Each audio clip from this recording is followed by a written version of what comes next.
nama saya Emi Adelviani Grupinang, dan kali ini saya akan menceritakan ulang bacaan saya. Buku yang saya baca berjudul Ayahku Bukan Pembohong, karya Terelie, diterbitkan oleh PT Gramedia Pustaka Utama pada tahun 2011.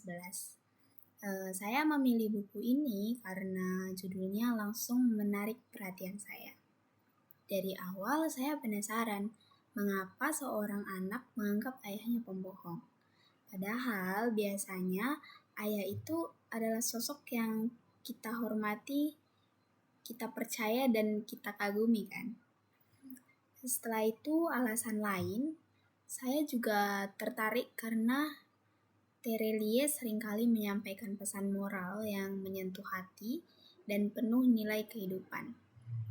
Jadi dalam tugas tahap pertama ini saya akan menceritakan ulang isi cerita dari awal hingga bab 6 halaman 59. Jadi inti dari cerita ini adalah bagian awal buku ini memperkenalkan kita pada Dam, tokoh utama yang sudah dewasa dan sejak 20 tahun yang lalu tidak percaya lagi pada cerita-cerita ayahnya. Namun saat ayahnya bercerita kepada dua cucunya, Jas dan Kun, Dam hanya bisa terdiam. Ia tidak ingin anak-anaknya tumbuh dengan dongeng-dongeng bohong sepertinya dulu. Lalu cerita mundur ke masa kecil Dam. Waktu kecil, Dam kagum dengan cerita-cerita ayahnya. Salah satunya tentang El Capitano, pemain sepak bola hebat yang katanya dikenal langsung oleh sang ayah. Cerita itu membuat Dam bersemangat dan belajar tentang arti kerja keras dan pantang menyerah. Di halaman-halaman berikutnya, menceritakan masa kecil Dam yang penuh perjuangan. Ia ingin bergabung dengan klub renang di sekolahnya. Namun, pada seleksi pertama, ia gagal karena kelelahan. Saat itu, ia hampir tenggelam, tapi akhirnya diselamatkan oleh pelatih. Meski gagal, ayahnya tidak memarahinya. Ayahnya justru berkata bahwa kekalahan itu adalah bagian dari belajar, sama seperti cerita El Capitano yang pernah kalah tapi tidak pernah berhenti berjuang. Setelah kejadian seleksi renang yang membuat Dam kecewa, keesokan harinya terjadi sesuatu di sekolah. Dam bertengkar dengan Jarjit, anak yang suka mengejeknya karena rambutnya keriting dan latar belakang keluarganya yang sederhana. Jarjit menghina Dam dengan kata-kata yang menyakitkan, seolah-olah Dam tidak pantas masuk klub renang karena ayahnya bukan siapa-siapa. Tapi Dam dengan tenang menjawab bahwa paling tidak ia berusaha dengan jujur, tidak seperti Jarjit yang diterima karena ayahnya penyumbang terbesar. Ucapan itu membuat Jarjit marah besar. Mereka pun berkelahi. Melihat kejadian itu, Taani, teman sekelas Dam, langsung memberitahu hal tersebut kepada kepala sekolah dan mereka berdua harus membersihkan toilet selama seminggu. Keesokan harinya di sekolah, Dam mendapat kabar dari Taani bahwa pelatih mengizinkannya mengulangi seleksi renang. Awalnya Dam tidak percaya, karena selama ini pelatih terkenal tegas dan tidak pernah memberi pengecualian.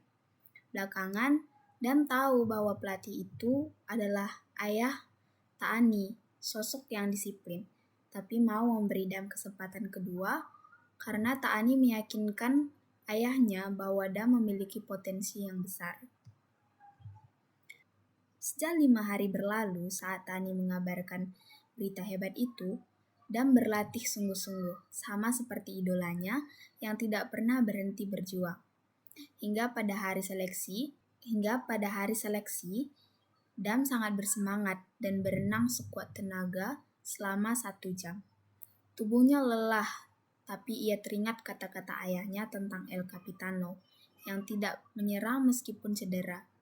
Dan pada akhirnya, Dam dapat menyelesaikan seleksi yang membuatnya masuk menjadi anggota klub renang impiannya. Momen itu membuat saya ikut terharu karena di situ kita melihat bagaimana semangat yang ditanamkan ayahnya benar-benar hidup di dalam diri Dam.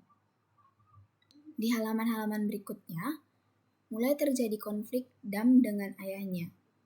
Dari cerita, sang ayah terlihat dekat dengan idolanya tersebut. Dam ingin sekali mengirimkan surat kepada El Capitano. Dia berusaha membujuk ayahnya untuk mengajarinya menulis surat dalam bahasa Inggris. Tetapi, ayahnya selalu menolak. Meskipun terus bersikeras menulis banyak surat, ayahnya tidak pernah menyetujui, membuat Dam kesal. Ia menjadi tidak mengerjakan tugas rumahnya, juga tidak bekerja. Bahkan, ia tidak mau pergi latihan. Semua waktu luangnya dihabiskan hanya bermalas-malasan. Ayahnya marah besar akan hal tersebut.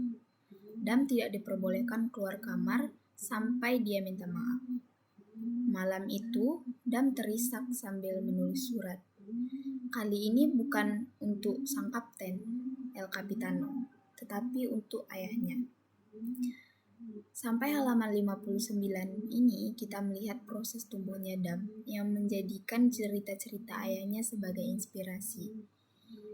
Dam mulai mengerti arti kerja keras, kejujuran, dan pantang menyerah. Bagian spesifik yang berkesan. Bagi saya, bagian paling berkesan adalah saat Dam menulis surat untuk ayahnya. Dalam surat itu, ia seolah berbicara dari lubuk hati terdalam. Ia menulis bukan untuk menuduh, tapi untuk mengungkapkan rasa terima kasih dan rindu. Kalimat lembut tetapi penuh makna, seolah mewakili semua anak yang pernah merasa tidak mengerti cara berpikir orang tuanya. Kesan sementara. Sampai halaman 59, saya merasa buku ini benar-benar menyentuh. Terelie menulis dengan bahasa yang lembut, tapi pesannya kuat. Kita diajak merenung tentang hubungan keluarga. Kadang, apa yang terlihat seperti cerita bohong, justru ada nasihat kecil yang mengajarkan kita untuk tetap semangat. Jadi, itu dia cerita ulang saya untuk tahap pertama dari buku Ayahku Bukan Pembohong, karya Terelie. Dari halaman pertama hingga halaman 59.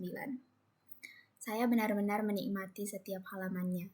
Saya rasa buku ini cocok dibaca siapapun yang ingin belajar tentang cinta, keluarga, dan arti kerja keras. Sekian, terima kasih sudah mendengarkan cerita saya. Sampai jumpa di tahap berikutnya. Terima kasih.